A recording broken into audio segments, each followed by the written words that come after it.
the most crucial question of all. What is that? And that is, why won't they let journalists in? Perhaps it's too dangerous to have the journalists make that decision.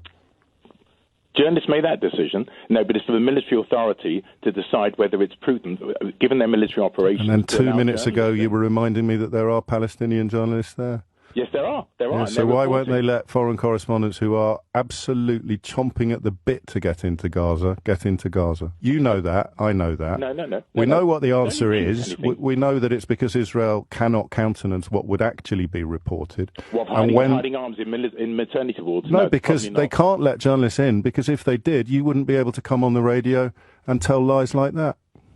A lie of finding arms and finding munitions in a maternity ward, is that a lie? Well, you tell me. You tell me the journalists that have reported that.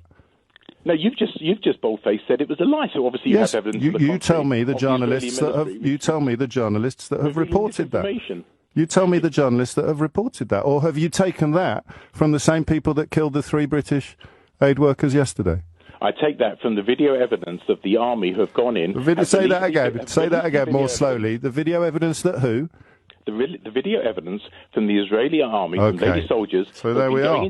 And that's the answer to your question. They can't let journalists in because then people like you wouldn't be able to take videos filmed by the actual soldiers killing the civilians as truth, would you?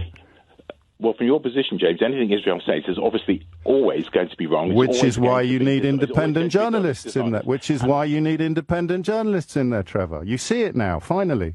So you're accepting Hamas's figure, which you're saying... No, I'm accepting a Human Rights Watch's analysis of how the Palestinian Health Authority assembles its figures. No, and you are reminding everybody listening why journalists aren't allowed in by Israel. Because you wouldn't then be required to rely on footage filmed by the actual soldiers killing the actual civilians, Trevor. But here you are, live on the radio, saying it out loud. James, you're very good at contorting, distorting. I'm not, Trevor. I'm very good at holding up mirrors and repeating people's words back to them.